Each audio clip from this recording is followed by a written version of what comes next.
back to Talking Shop. I'm Essence. And happy Monday. Happy day after National Ice Cream Day. Yes, which we did not post about, but we did think about. We were caught up.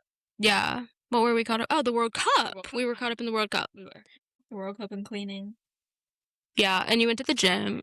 I did. And we went, if you don't know about the Buy Nothing project, I think that's what it's called. You found it, Queen. No, but I'm thinking out loud. Yeah. You should look into it.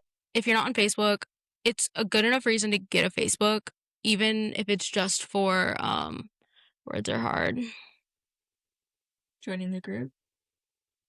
For Marketplace and like finding things. Yes, words. Because in the past 2 weeks, we've gotten 2 things from what is it? Hearth and Hand. Whatever Chip and Joanna. Chip and Joanna's brand. And we've gotten them for free because people are getting rid of things. Mm-hmm. So we have a big rug. It's like 9 by 12, and then a mirror that's like gorgeous. Yeah. We have like that mid-century modern aesthetic. At least that's what we're going for. Shout out to everybody giving stuff away and not trying to make a profit on it. Especially in a community where there's a lot of maybe older people, it's a really good idea because when they move into like senior living facilities or downsize, then a lot of them don't want to deal with the hassle, so they just give it away and they're generous. Very cool. So yeah, if you are not part of that, you should join. Most communities have them. Our community actually is 2. So it's cool. And people are very generous. Like the stuff that they choose to give away, it's not just like, here's a half-used bottle of shampoo. It's like nice stuff. Yeah. It's like good quality. So that's what we did yesterday. Yeah. And we ate a Costco cookie. So good. Which was not ice cream, but was very good. We eat ice cream enough that I think it balances. Yeah, we're having National Ice Cream Lifetime. Yikes. At least we're happy. That is true. That's why I have to go to the gym so much. Yeah, and I probably need to. If anybody wants to give away a walking pad, because I get so hot because of my chronic illness, I cannot go on walks outside. And I would like to go on walks. Be scouring those groups. I know. I always like want to, and then I'm like, oh, this is actually how lazy I am. I'll be like, oh, a walking pad, and then I'm like, oh, that's like 20 miles away. That's a long drive. Never mind. Like, that's actually what runs through my head. It's fine. Pray for me. Well, should we get into our game? Yeah. Okay. Every episode we play a game called Work Wife, Work Overlord, Work Nemesis. We pick 3 characters or people who are part of pop culture in some way, and we decide which one we want to make our work wife. So our bestie, our overlord or our boss, and our nemesis, and that one's pretty self-explanatory. Side note, on your podcast, do they go over the like game, like the segments every time? Yeah. Oh, okay. Well, because I always feel repetitive. Yeah, but I think it's also like accessibility piece. Yeah. That like if people have a processing issue or if issues with memory, sometimes it's nice just to remind. That's true. Okay. Pop-up inclusivity. Yes. Well, in honor of National Ice Cream Day. Okay. I will be choosing 3 ice cream flavors. Okay. Mint chocolate chip. Uh-huh. Rocky Road. Okay. Neapolitan. Is that the extent of the information that I am provided? Yeah. Okay. Okay. Okay, well, out of curiosity, what more information would you like? I don't know, maybe like a personality characteristic? Yeah, no. Or like, just one would be cool. I can tell you what brand they all come from. It's Tillamook. Yeah. We're a Tillamook household. If anybody from Tillamook is listening, we love you. A lot. We love like we have 4 of your gallons in our fridge right now. And if you made dog ice cream, we would have that too. Yeah. But since you don't, we have Ben & Jerry's. Yeah. Even though it's more expensive because we agree with them. They reflect our values. Yes. We'll pay that extra 10 cents every time. Every time. Okay. So. Mint chip, Rocky Road, Neapolitan. Okay, well, I'm going to go ahead. I love Rocky Road ice cream. Love it. But that would be my nemesis. Interesting. Because if all I have to go off of is the name of the ice cream. No, I mean, you can assign your own stuff, but I will not be providing Yeah, but I'm information. not going to make up information. I'm going to utilize the information provided to me. And then if new information unveils itself, I will change my mind. But that is how I make choices. Noted. Because you know what they say about assuming or assumptions? They make an ass out of you and me, and I don't want to be an ass. Therefore, Rocky Road. You have to mark this episode as explicit. You can just beep it, Cuss it. bleep it. Sorry, Mom.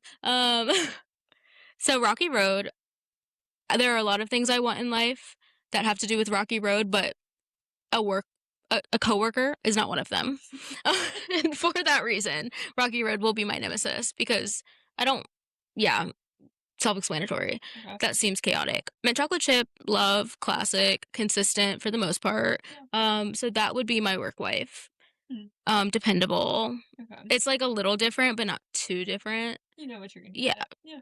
And Neapolitan, I love an individual that can blend differences in a way that makes it, well, I don't know if I would say that it makes it better than any of them individually, but some brands, like, it really does hit. So, yeah, I like the diversity. And for that reason, I would like Neapolitan ice cream to be my work overlord. I think that's a great choice. Thank you. Okay, well, I was not going to do ice cream because we saw the Minions movie this weekend, but because you did ice cream, now I want to do ice cream. Please do. But I'm going to shake it up a little bit. Okay.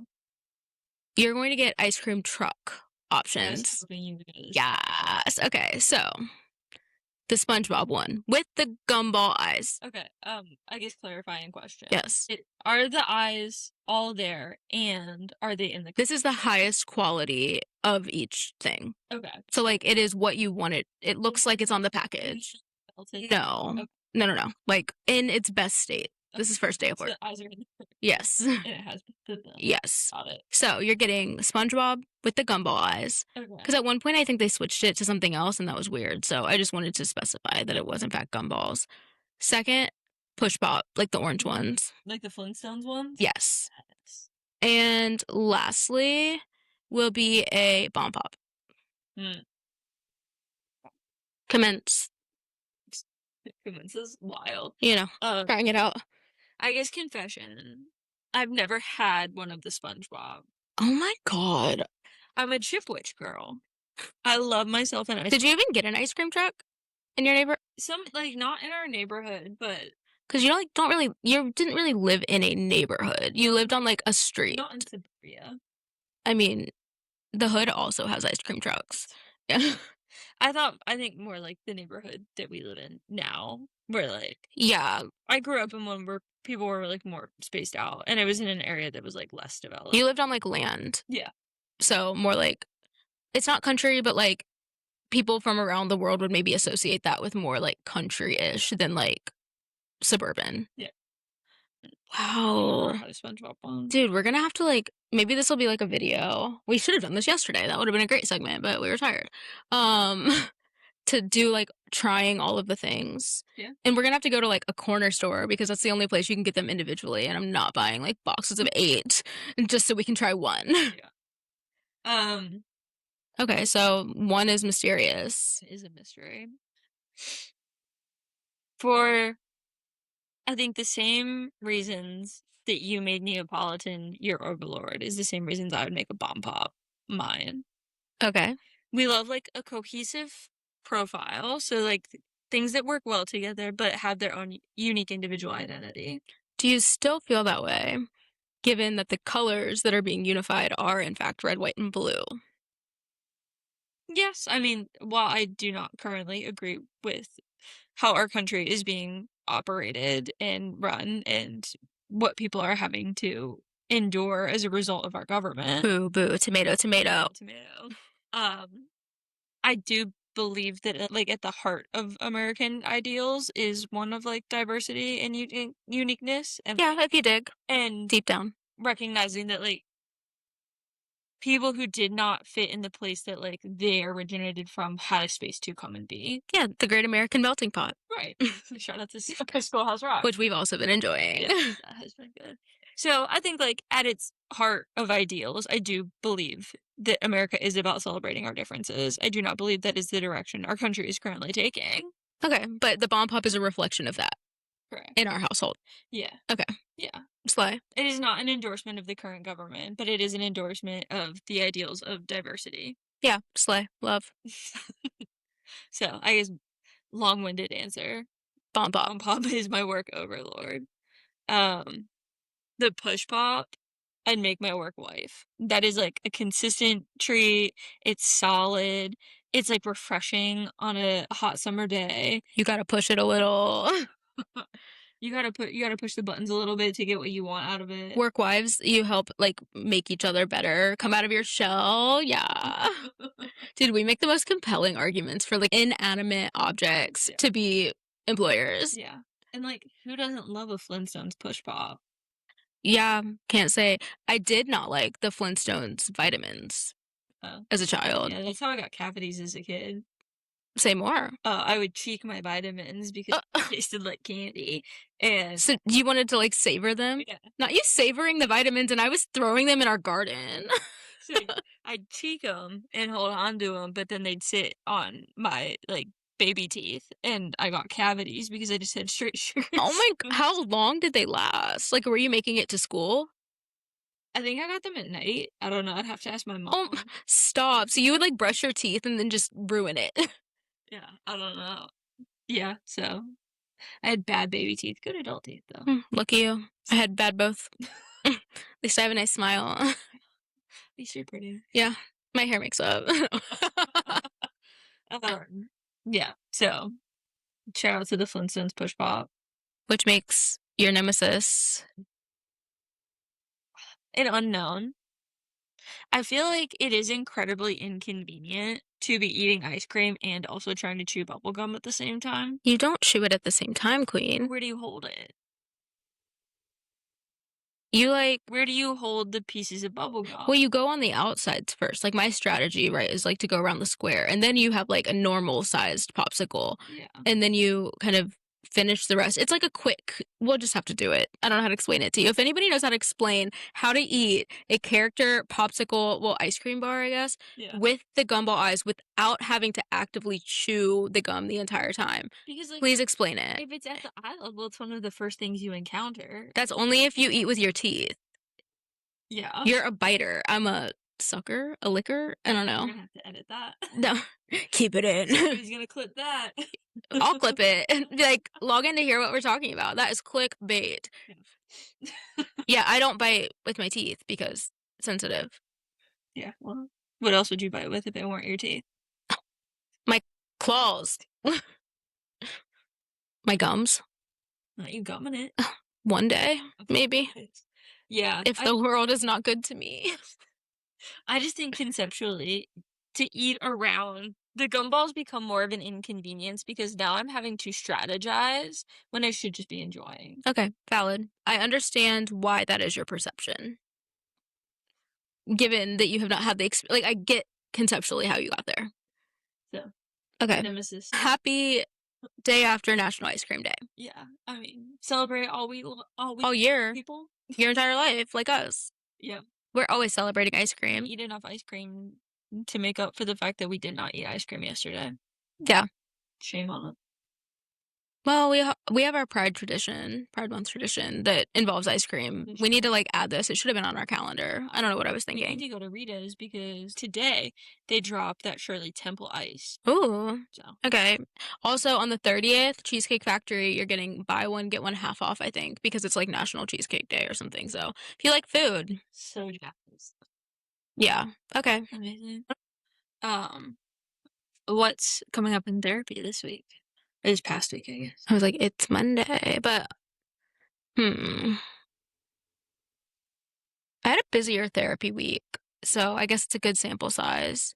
I saw a lot of my couples last week, and I think one thing that came up a lot that I was trying to figure out how to help people through is when one person, like in a couple, I'll just use us. So like, let's say that that you come to me with like a problem, but the problem that you had upsets me.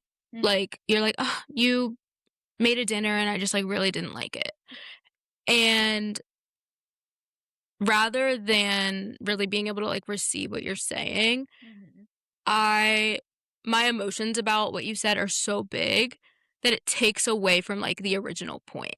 Mhm. Like, there was a lot of conversation about, like, when the response of someone becomes the focal point of Mhm. a conflict instead of the person that originally, like, brought up the issue. Mhm. Or, I guess, another thing that I've navigated is where people start to decide that, like, when one person airs their grievances, that is, like, the time for them to air their grievances.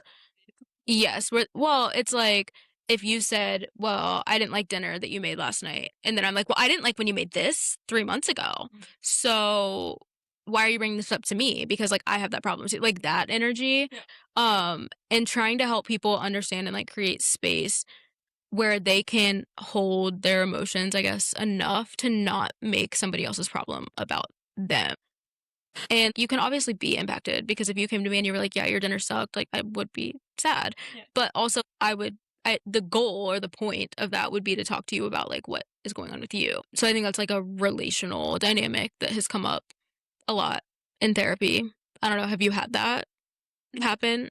Like, it's a dynamic that shows up, like, in any human interaction that I don't think anybody likes receiving negative feedback about their behavior or I don't. a way you've negatively impacted somebody.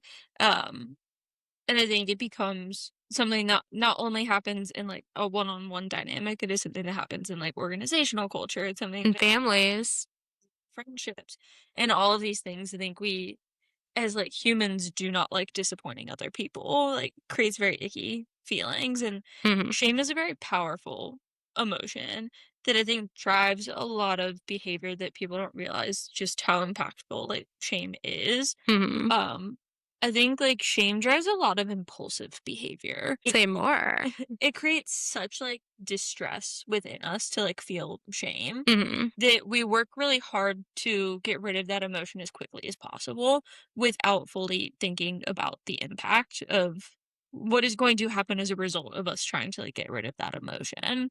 And so there's a lot of, like, impulsivity, I think, in how people attempt to manage, like, their feelings of shame. And I think one way to manage that feeling is to take the focus off of us and onto somebody else. mhm, Because now I don't have to feel shame because now I'm bringing up something that you did that hurt me, and now the focus is on my emotions and not you. mhm. And we've forgotten why you're talking to me about something.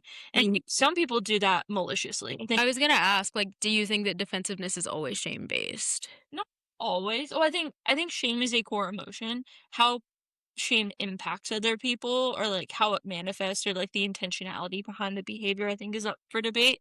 But I think in some ways we all feel shame.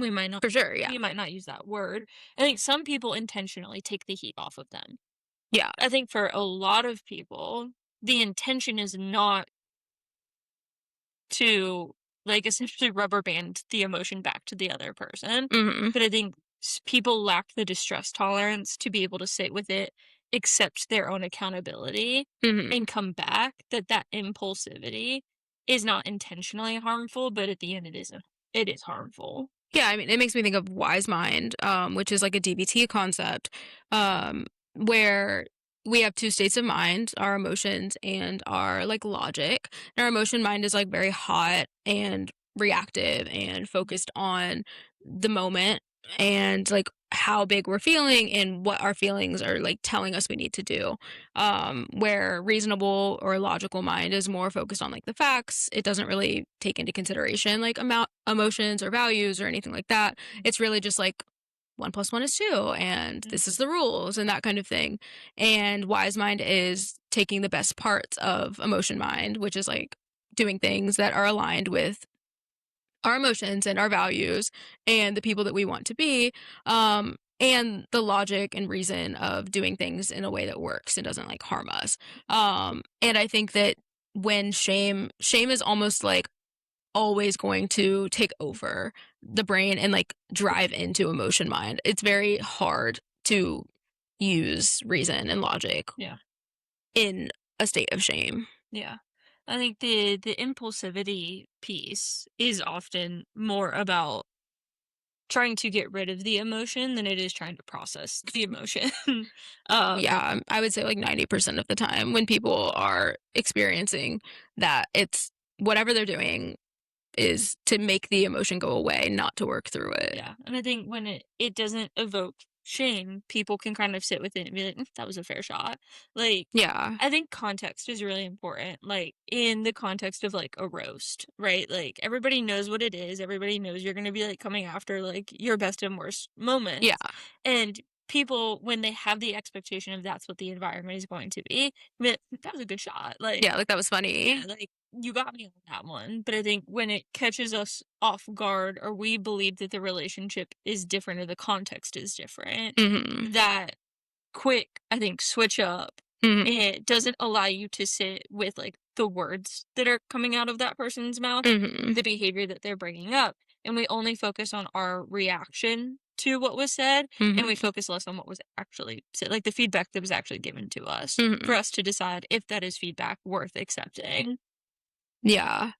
I think it makes me wonder, like, in terms of, like, feedback or, like, having, a lot of people talk about wanting to have, like, a feedback culture or a relationship-centered culture, and a lot of people that I've seen, and even in my experiences, there are, like, formal times for feedback, Yeah. like, your mid-year evaluation, or if you're going to get a promotion or something, like, and can kind of anticipate that you're going to hear about yourself.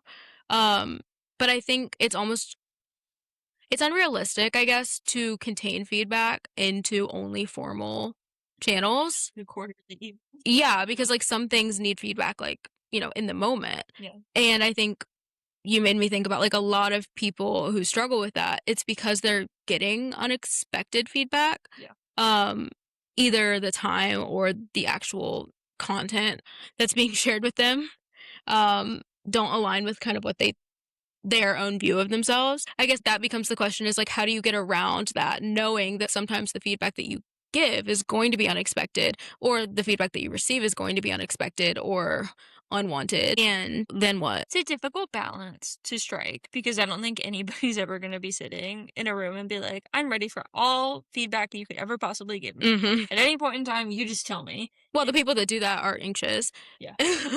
and are like, "Okay, like, do you hate me? Did I do something wrong? Can you tell me right now?" Like, Yeah. and that's also maladaptive. Yeah. Not helpful. I think part of it is on the person providing feedback Mhm. to provide context as to the information they're about to like provide you. Mhm. It's saying something like, "Hey, I have something I wanted to talk to you about. Like, do you have the capacity to like listen? Mhm. Or can we set up a time? Or I want to talk to you about like this project, or I want to talk to you about like an interaction that we had." Uh, It's I think phrasing becomes incredibly important. That if I went up to you and I was like, "You did a bad job today," and then I like walked away, I'm there's crying. there's no context, and I think there's no opportunity to continue the conversation. I think a lot of people view feedback as a closed-ended conversation when really it should be very like Yeah, it's open-ended. like a receipt. Yeah. Like, "Here you go. This is what you get from our interaction."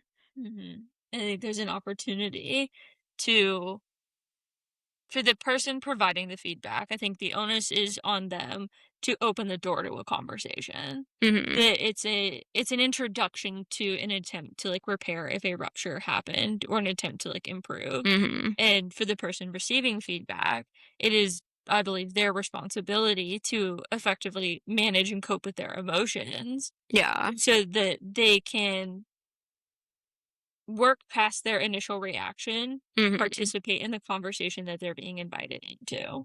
Yeah. I think there's, like, an underlying whatever Yeah. that needs to be there, and I think that that is, like, the mutual understanding that the goal of feedback is to strengthen, enhance, and, like, maintain the relationship Mhm. rather than to end it, because I think that there are times where feedback has to be evaluative, but it feels like you're presented with, like, a report card, Mm.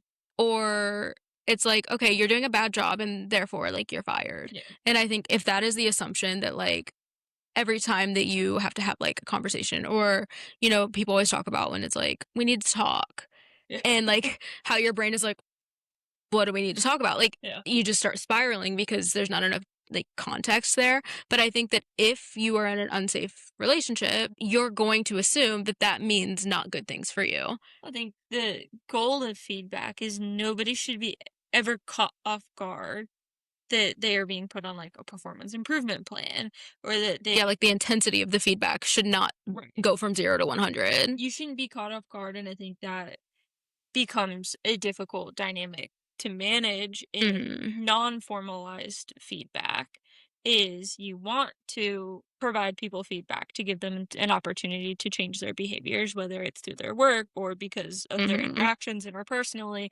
You want people to be able to have the best shot at changing their behavior. Yeah. And when other people have really intense reactions or feedback becomes such a deterring behavior Mhm. that people miss opportunities to change behavior early on, or people react themselves out of the opportunity Mhm. to get feedback. And you run into this really like harmful cycle in workplaces Mm. where it is unsafe to provide feedback, but it is also unsafe because when you now are getting feedback, it is often too late to change the behavior. Or Yeah. like damage has been done. That like everybody suffers as a result of that dynamic. Yeah. Well, and I think there's also this like desire if you struggle to tolerate your distress even as like a leader or a person that is providing that feedback, it can be really challenging to not wanna, like, take it back. Yeah. Grad school called it, like, the writing reflex, Mhm. where, like, you sense that something, like, is off and you just wanna, like, jump in and make it go away. Yeah. And that was, like, year 1, they were like, "You can't do that." Like, just because people have problems or negative emotions, you can't jump in Yeah. and take it away because, like, that is part of the process. And I think sometimes people, when they see the impact of their words, they will undo the Mhm. feedback that was actually good feedback, and then people become confused because they're like, Yeah. "Thought you said it was fine," or like, "It wasn't that big of a deal," and now you're acting as if it was, like, a huge deal. Yeah. Um, so I think, like, it's about distress tolerance and, like, safety, which is basically everything we talk about. Um It's funny how everything keeps coming back to these core issues. Yes, like, but it really is, like, if you well, and if people are, like, burnt out, Yeah. then that's their 13th reason, like, "I'm already burnt out, I'm working all these hours, I can't spend time with my family, I have no weekend, I'm, like, exhausted, can't even go to the doctor," like, all these things, and now you're telling me this, like, negative complaint, like, I'm crashing out. Yeah. Well, and I think when feedback cannot be given informally, it puts a huge strain on like the hierarchy of the organization Mhm. to have one person be responsible for giving all the feedback. Yeah, no, that sucks. Like, And, HR. right. And you are taking away a like shared responsibility, putting it all on one person, which means that the other pieces of their job that they're expected to do are unable to get done because they are taking on the weight of something that was supposed to be distributed amongst people. Mhm. Yeah. So, I think in trying to address this in therapy, Mhm. um, what we talked about a lot was like what comes up when feedback is received, Yeah. um, and like kind of core beliefs, I guess, um, where it was like each person, at least this is how I started doing it, was talking about how they tend to internalize feedback. Yeah. And I think this actually is something that we do with one another as well, is like acknowledging kind of our core beliefs Mhm. around things. So, like, between us, we had a lot of conversation around like what our core beliefs are. And so, when I'm providing you with feedback, I know that there's like certain things, especially if I'm going to like share a specific topic, that I need to be more, like, gentle Yeah. with some things than I do with others because I know how that will impact you. So, I'm wondering in, like, a workplace setting, if maybe that's a part of your, like, supervision or onboarding, like, I love that idea of the manual of me. It's, like, Mhm. that free website, where you actually, like, think about how you like to receive feedback and how you don't like to receive feedback, and, like, having that for each person on your team might make it easier to like ensure that you're actually approaching giving feedback in a way that I mean, it doesn't mean that they're going to respond like amazingly to it, but maybe better than they would have. Yeah. I think the ability to give feedback is also reliant on like team bonding and like building. Mhm. And that if your team is not a cohesive unit or people are not used to like interacting with one another, Mhm. or like if you would never talk to that coworker, but here they are like giving you feedback, I Yeah. think that becomes incredibly important too, is establishing like psychological and emotional safety as a part of your work unit. Yeah, and a relationship. Right. Like, nobody wants to hear about themselves from somebody they don't know. Yeah. So, like, actually having because that's the other thing is I don't like getting feedback from people that weren't there or, like, that don't know me because, like, okay, like, I hear you, but, like, you're missing all of these Absolutely. points.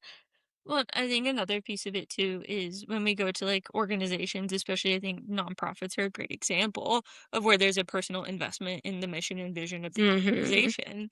That oftentimes the people working there are there because they really care about the work that they're doing. Right. And I think there is another layer of,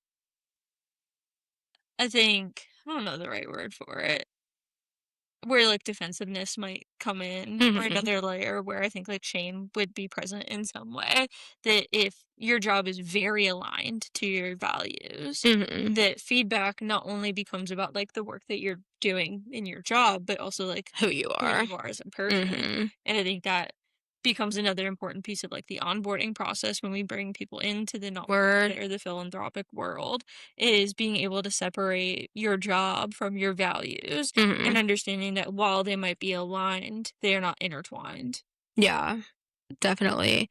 Well, because like, feedback should be about your behavior, Yeah. not about, like, your vibes or, like and Sometimes it can be about vibes, but it has to be like operational language. You have yeah. to be able to give people enough feedback for them to adjust their Yeah, behavior. but, like, the vibes being like, "Oh, you are speaking in an elevated voice tone constantly." Like, if the vibes is, like, chaos, but, like, you have to be able to label the behavior. Right. You can't say, like, "Mm, it's just giving that, like, you don't wanna be here." How do you know? Like, I think that's the kind of thing. So I think, like, part of also giving good feedback is, like, that, like, it is actual feedback about a behavior that can be changed and not, like, your judgment about the way that somebody is doing something because very it varies or differs from how you would do it. Well, feedback should be thought through. The like Yes, fully formed. feedback should also, on the other hand, when we talked about like the impulse as a reaction, Mhm. feedback should also not be impulsive. Yeah. That it needs to be thought through, intentional, and with the belief that providing that feedback is going to improve the dynamic or the workplace in Mhm. some way.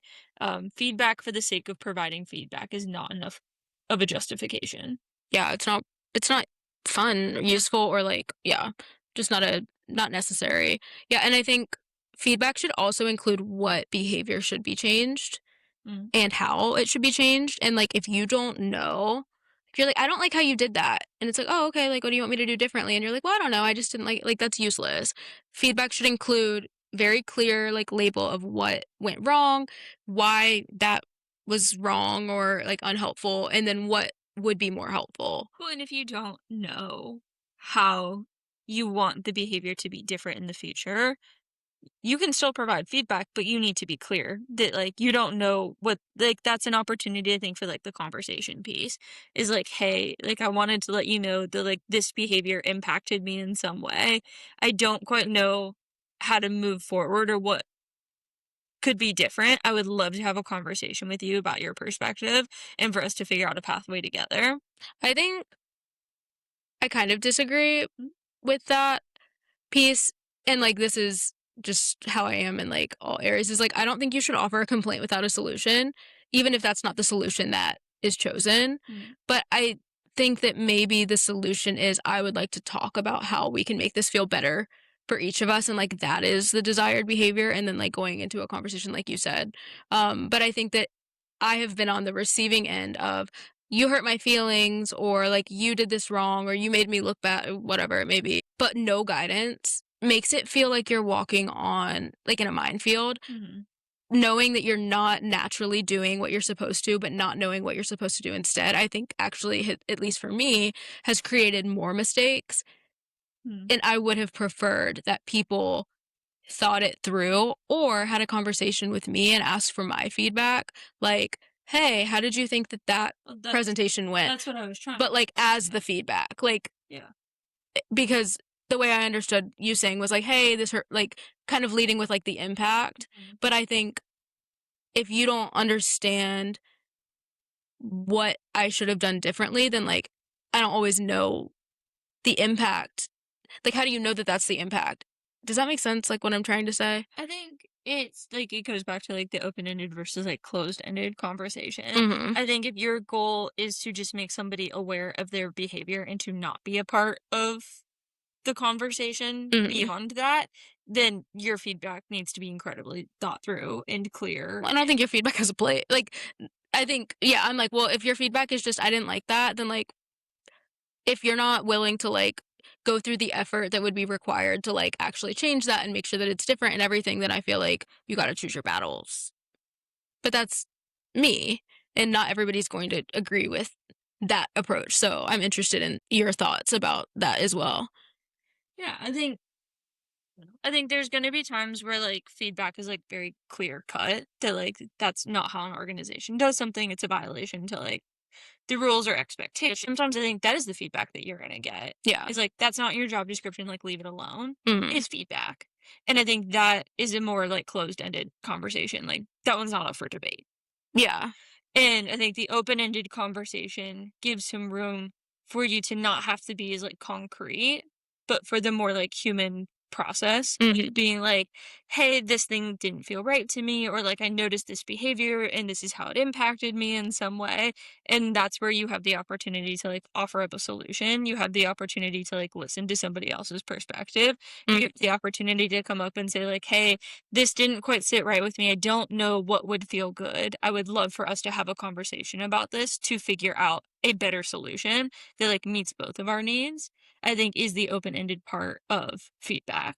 Do you think that if you approach something without knowing what you wanted differently, like, I don't know, let's say that it's like a PowerPoint or something, or like an event. Yeah. And so I went and I was like, "Oh, I really didn't like your speech. I don't really know what I would have preferred, but like, I don't like that. Right? Can we talk about it?" Yeah. I guess a part of providing feedback, in my perspective, given especially if there's a power dynamic, Mm. is that I think that's part of the responsibility of the person providing feedback Mm. is to be able to fully explain that to another person with before bringing it to them. Because again, from me being neurodivergent, I think this happens a lot. The way that I perceive the world has differed from the way that the people that were evaluating me. Mhm. And so there would be a lot of times where they did not understand my approach or my decision or like the way I did something or why, just because like, we're different people. Yeah. But then the feedback being, well, don't do it that way, in a brain that generates like 8 million possibilities. It's kind of like the when we talk about like tell a kid like don't run. Yeah.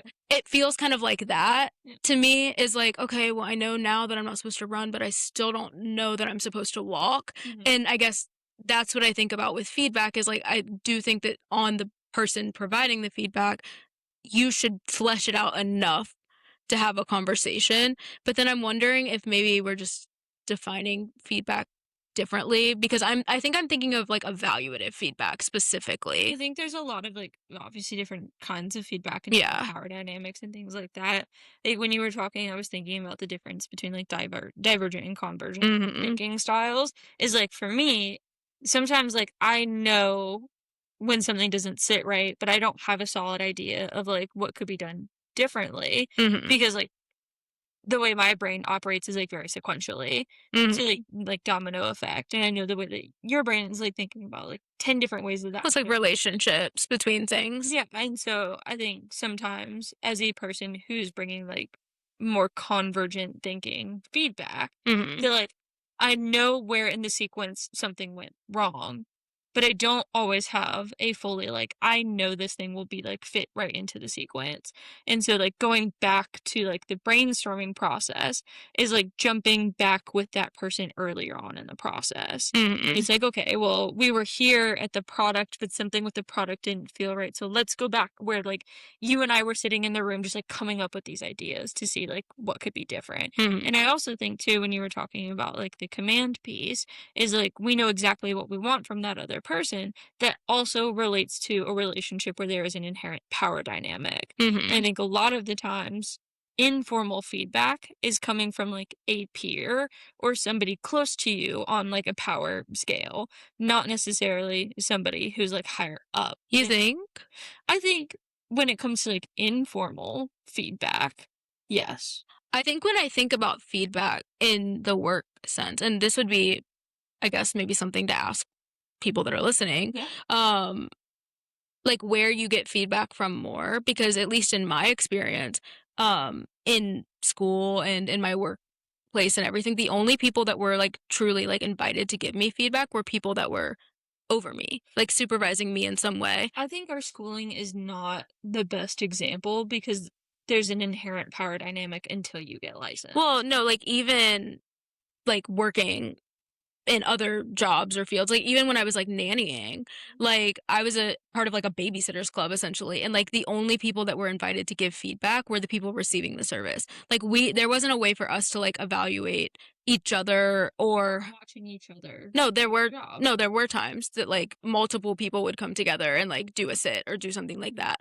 And like when I worked at like Steak and Shake, like I there wasn't I was never polled or asked or like, I could give feedback and that kind of thing, Mm. but people tended to be the response was more like, "You're not my boss, so, like, I don't care." Like, I've seen a lot of discourse around, like, "Well, I don't work for you, so, like, that's how you feel, but, like, that has nothing to do with me," kind of thing, on a peer-to-peer level, whereas people feel more, like, compelled, I guess, to accept and integrate feedback that comes from somebody that is hierarchically, like, above them in some way. Yeah. Um, which I think, like, shit, like, if there were more channels Yeah. to give peer-to-peer feedback, I think that people that were in management or leadership, we talked about this actually with an organization now that I'm thinking about it, but, like, if there were more formal channels to connect person to person, Mm. then there would be less, like, formal feedback Yeah. that's happening from, like, top down, but I think that top down sets up that dynamic, and I think that there is a lot of, like, maybe there's people that like to be important, Mhm. and they want all feedback to come through them, Yeah. and they're like, "Well, don't address it directly. Mhm. You need to bring it to me, and then I will facilitate a meeting for you 2 to talk about it." Like, that kind of a thing. The only place that I can think of that I've actually seen it done in the way that you're talking about it that I think would be a better way, is when we were at High Ridge. Mhm. And what were they? Those meetings. Treatment team meeting? No, like, remember if you had, like, an issue, you would, like, pull somebody and you would do, like, that you know what I'm talking about? Mhm.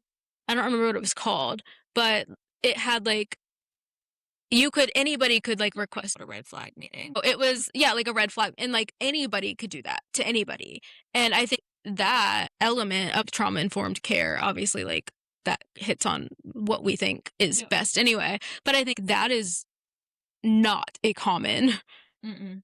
practice, Mhm. which is why I think I didn't even think about it. I thought about it as it, like, is, not necessarily as how it could be. Yeah. Well, I think that's also, again, going back to the point of the need for better relationship dynamics. And Correct. the other thing is, like, if you see somebody, you work like 3 days out of the week and you don't interact and, like, the most is, like, a hi and a bye, Mhm. that when somebody decides to insert themselves into, like, your work or your business, that there's not safety. You don't have Mhm. a good you don't have an established relationship to believe that person has, like, your best interest in or Yeah. anything like that.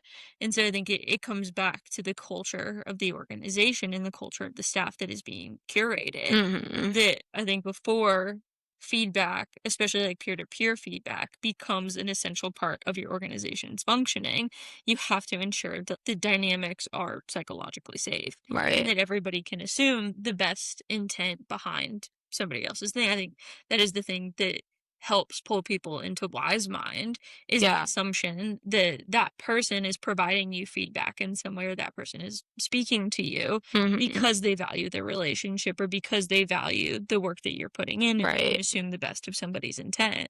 But I think if you have a neutral to negative assumption, it Yeah. becomes really difficult to not let your emotions and your brain drive the bus. Yeah. So what we're highlighting is that, like everything else, without psychological safety, feedback is going to not be great. Yeah. It's either not going to be great because people don't feel safe to receive the feedback or give the feedback or implement the feedback or ask questions about the feedback. So like before we can even really like talk about what how to change or like alter feedback Yeah. procedures, safety needs to exist, and there are like a lots of ways that we can establish safety around feedback Absolutely. specifically. Yeah, Everything comes back to psychological safety. imagine that. See, this is what I always tell people is you could spend your entire life putting out fires, or you could stop for 5 seconds and ask what the heck is starting all these Yeah, why are we on fire? and start and going addressing the thing that's starting all the fires and not just the fire. Word. And on that note, Killed it. yeah, crushed it. All right. To our report. To our weekly report. If you're new If you're here, new here, haven't listened in a minute, whatever it is, we have a catalog now. We're in the double digits of our episodes. yeah, So you might not have listened to everyone, and that's okay. But the report is an acronym. It stands for or reading, eating, playing, obsessing over, recommending. and treating ourselves too. All right, Queen, what have we been reading this week? I have completed 2 books. And I keep forgetting to, like, prepare myself to do this. So I just read another Taryn Fisher book, and I still don't remember what it was called. Well, I caught up with, like, a lot of the Frida ones. Yeah. And so I just yeah, I read The Wives and then something else that for some reason I can't remember. Um, oh, it was that crazy book. Oh, about the squatter. Yes. Not future me having to come back and, like, insert in what the book was called. Isn't the lies or something? Uh-uh. Oh, I don't know. I don't know. Unclear. Oh, I remember. It was called The Wrong Family by Taryn Fisher. There you Nuts. Nuts. There were a lot of twists and turns. It was, like, excellent. I really am, like, just digging suspense lately. For the past couple years, that's been, like, my jam. So, Yep. crazy book. And now I am at 22 of my 30. Woo! And I just actually ordered or requested whatever, a new one from Libby yesterday. Amazing. I did not pick up my book this week because Boo, boo, tomato, tomato. I got really caught up in Your 7-part podcast. this 4. Thank you. Oh, I thought you said it was 7. No. I think you told me that in the car. They were originally shooting. I said I had 7 minutes left. No. When you first told me you were watching it or listening to it, you were like, they had to do so many parts It was because supposed to be 5, but she made the 4th part, like, it was like 2 hours long, to get all the information in. It was about the Green River Killer, who up until 2018 was the US's most prolific serial killer. wait, who came at 2018? It was somebody in New York. Oh, I think around like the Staten Island area. jeez. He was even worse. He was like living in suburbia.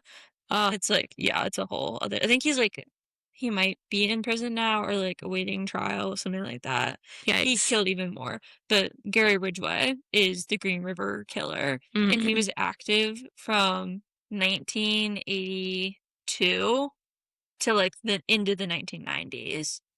He was like active for like 15 years. It's Just unhinged. get a different hobby, my guy. He officially was tried and charged with 49 counts of murder, but they believe that his like death total is up to like 60 women and well children. They were like his youngest victim was like 13 or 14 years old. I thought you said there was a kid. That The first one was like 6. he stabbed a 6-year-old Oh, boy. but he, like, survived it, yeah. He survived, yeah. This So, wild. nut gaze. Yeah. In like a 2-year time span was where he killed like 45 women. Like, that's almost 1 a week. No, they were like going missing like within like a day or two. He was like picking up new people. Horrible human behavior. Yeah. Absolutely wild, but very fascinating. And they spent, I would say, 90% of the episodes talking about the women and 10% talking about him. Which I believe that is how it I should be. appreciate that. We focus more on the people whose stories did not get told. Yeah, and who were impacted. Yeah, but just very fascinating human Yeah. behavior. Yeah, I think a note just for people also is that we will we actually, I think, spend a somewhat amount, I don't know if this is a normal amount of time, but we look at behaviors of humans that are not great. Like, we will listen about murderers or cult leaders or different things like that, and truthfully, I think that there are situations where context can make something make sense. Like, we can understand someone's behavior without agreeing with it. Mhm. And I think it's important, like, when we are talking and I'm like listening to my commentary of like, oh, he was a nut. I also recognize that we do not know everybody's stories, and people that make bad choices are not bad humans. But there are some behaviors that we are not going to endorse. We do believe that people are redeemable in most situations, but we do not believe that everybody engages in the behaviors that would be required For redemption. for redemption. Yeah. And I don't think he was one of the people that worked to redeem himself. No. No, he blamed the women. So, So not a fan. But no. Gary Ridgway sucks. He's still alive. Um, in like Washington, I think they said, right? he's in Washington State. State.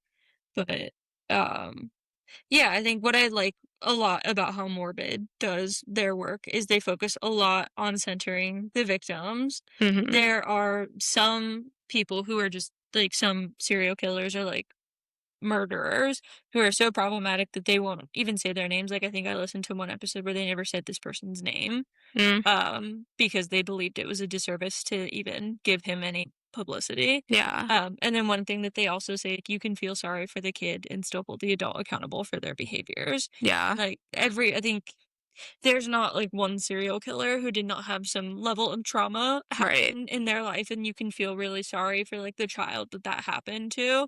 And like, there are plenty of people who experience trauma who do not become serial killers. Right. There are plenty of people who have traumatic brain injuries who do not lead a life of harmful crime. And so I think Yeah. we can feel really sad for the child that that happened to, and Yeah. Both are true. the adult is still the adult. So Yeah. I think it's just important to me that like people, if like God forbid, like there's somebody listening that has made mistakes in their life and yeah. is working really hard, that like we don't feel the same about people that have made choices that they felt were necessary at the time and then like work to change their behavior. Yeah, I think accountability comes with the belief that people can do better Yeah. when given access to the resources, and I think there's plenty of access to resources, and people continue to still engage in harm. Right. Yeah. But we wouldn't have become psychologists if we didn't believe people were capable of change. Prevention, absolutely. Yeah. I think you and I both worked in the justice system in Mhm. some ways with the belief that the people who were in there all had the potential to go out and live life differently, Yeah. but needed the right support systems to do that. Word. That was long. That was yeah. Eating. Eating. Well, we mentioned the Costco. Uh-huh. Not Papa John's, Pizza Hut. Talk about the Pizza Hut deal. Okay, so Pizza Hut. We're about to become like a food platform also. Here we are. Mad about it. Yeah, we do eat a lot. Pizza Hut introduced something back called the throwback value menu, where they put certain menu items on the value menu for the price that they were when they were like introduced. Mhm. So we got like personal pan pizzas that were $3 each. The breadsticks are $5. You Uh-huh. can get a medium stuffed crust pizza for like $10. Like we Great. had dinner for Less than 20 with delivery fee. yeah, with the delivery fee. The only thing that pushed it over 20 was the tip. Yeah. I mean, the fact that if you like Pizza Hut, I guess we both like Pizza We Hut. were like craving pizza Yeah. specifically, so And those little personal pan pizzas. they're so cute. So I thought that was like special that they recognize the need for a Yeah, value times menu. are tough, so go support Pizza Hut. Yeah, so shout out to Pizza Hut. That was a nice little treat. Yeah. You know, I had Popeyes. Oh yeah, we DoorDash Popeyes, So good. and that was also really Can good. you tell we gave up our HelloFresh subscription? Yeah, and like we probably need to just go back to a meal service at this rate because Yeah. So if anybody, any meal service sponsorships, Blue Apron, I'm looking at you. I don't know the other ones. That's just the one I remember because it Yeah. comes up on my whatever Yeah. recommended. But so that was like nice. I think we had a lot of a treat yourselves moments. Yeah. Oh, my mom went to a new sourdough bakery called Bacaro. Yeah, I think that's what I the think that's box how it's said. pronounced. And it had a hazelnut. She gave us a hazelnut croissant. Mm-hmm. Delicious. Playing. Playing. We started a puzzle last night. Yeah, I don't know. I was just in the mood. Yeah. So we're working on a puzzle. Yeah, it's donuts. It is donuts. um, Cute. I like that. I finally got a chair. I have been working tirelessly to replace the thing that makes your chair go up and down. You can replace that on some chairs. Allegedly. You Yes. said. Well, I started the process. Especially if they're newer, it's easier. And so I got like a longer thing so that my chair could be higher for my little crafting cart that I made. Yeah, I gave up on that project because I'm pretty sure, according to the Home Depot employees, they were like fused or like welded together. So no matter how hard I was hitting that thing, how aggressively I was using that pipe wrench, like what even is a pipe wrench? Right. Yeah, it wasn't working. So Marketplace got some chairs, so I was able to finally like do my crafting and like kind of play around with some sewing stuff. And that was really really nice. Absolutely. Obsessing. Obsessing. You? I was obsessing over that chair thing. I don't know what I'm obsessing over right now. Yeah, I don't know. I think we've been in kind of like we've been working, like we've been kind of zoned in, and I think it seems like that is the one, like our like side interest is often the first thing to like fall off. Yeah. I guess one thing that I have really enjoyed is like putting an emphasis on like being in our bubble every so often. We love the bubble. Yeah, like just really focusing on us as like a couple. Yeah, that's what we mean when we say bubble, Yeah. because we used to live on the other side of the coast away from everybody, so it was just us hanging out most of the time with Monty. Yeah. And we love the life that we have now. Like so Absolutely. it's so much like life is just so good and enhanced by the people that we have in it. For sure. And sometimes we miss the simplicity, I guess, of like that being the only option. Yeah. And so we're working to intentionally cultivate that. Yeah. Absolutely. Recommending. Well, we've given you several recommendations on places to eat, and deals to obtain. Yeah, I would recommend one of the things that we did earlier in the weekend was go to a event that was talking about the upcoming primaries and that kind of thing. And would recommend checking out your voter registration, just making sure that Ensuring you are registered. that you're registered to vote and that you have the proper identification when time comes. So they said in 2027 that the rules around the IDs and stuff that you can use to be able to prove your identity are changing.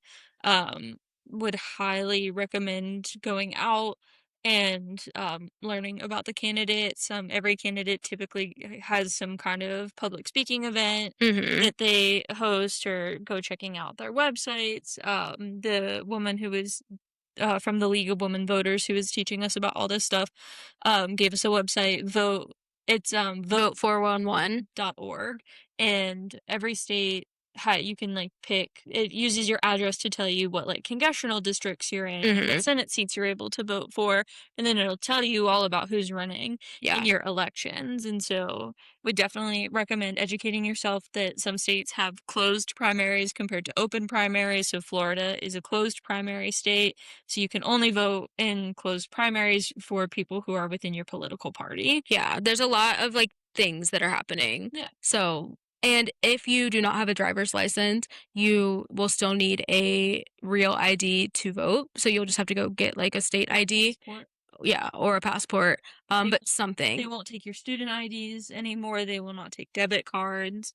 Um, so a lot of rules are changing around Mhm. voting, which is, I think, with assuming the best of intent to ensure that voter fraud does not happen, but it The worst has of intent is to manipulate and disenfranchise. disenfranchise voters, so So make do your sure that research. the system doesn't win. And would highly recommend voting by mail as it allows you to do research in real time as you are looking at your ballot. Yeah, Um, or you can print out also, like, sample ballots yeah, so that you can see exactly what will be on the ballot when you go, and you can take that with you yeah. so that you can check.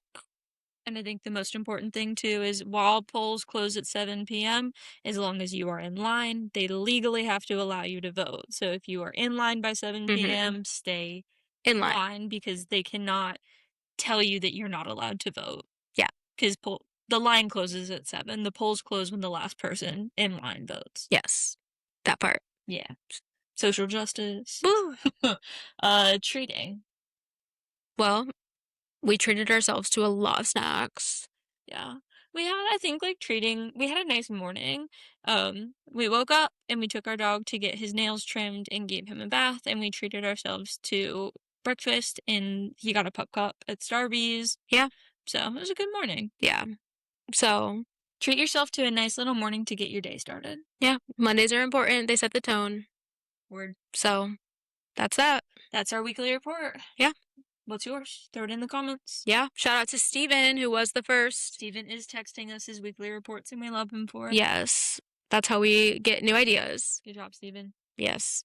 All right. Well, thanks for talking shop with We'll us. see you next time. Bye.